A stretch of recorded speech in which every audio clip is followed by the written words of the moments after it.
Olá pessoal, tudo bem? Sou o Herbert e estou aqui para dar mais uma dica para o Enem para vocês, né? Para vocês que estão estudando, que vão fazer o Enem, né? E hoje a nossa reflexão é a relação entre a Lei Eusébio de Queiroz, né, de 1850, a Lei de Terra, de 1850, e a estrutura fundiária do Brasil. Bom, primeiro a gente precisa entender que o Brasil ele tem uma estrutura fundiária baseada na desigualdade.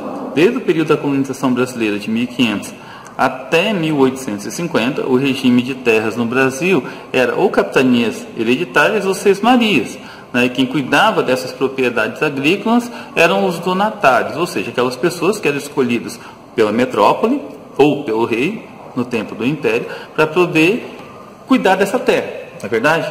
Bom, a Lei Eusébio de Queiroz, ela surge como um divisor de águas, porque ela proíbe a venda de negros escravos para o Brasil. Aí surge um problema, porque toda a economia brasileira, até esse momento, era baseada na mão de obra escrava. Então, como fazer para manter a estrutura econômica brasileira?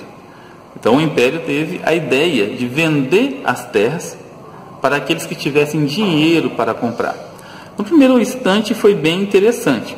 Porém, foi uma lei muito excludente, porque só adquiriu terra, só adquiriu fazendas, latifúndios, aqueles que já tinham muito dinheiro para comprar, que eram os grandes comerciantes, os grandes empresários, os grandes donatários de terra.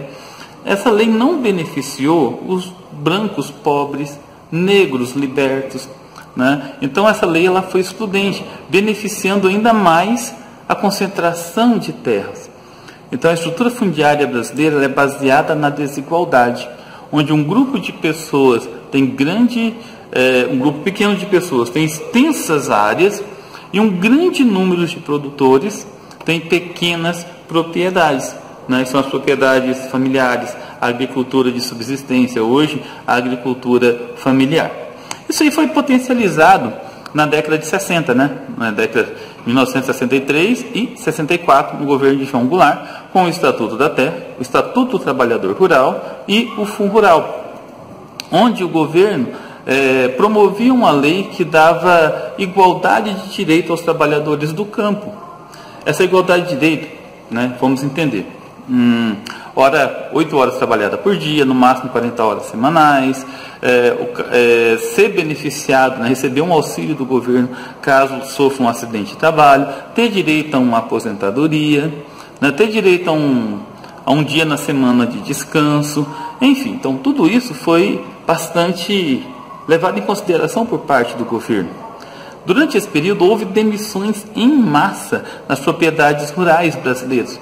E houve o deslocamento, né, o êxodo rural, o deslocamento desses trabalhadores do campo para as cidades, fortalecendo os bolsões de pobreza, fortalecendo as favelas, né, e aumentando a criminalidade, aumentando a violência, a prostituição, principalmente a prostituição infantil, o tráfico de drogas, entre outros, né?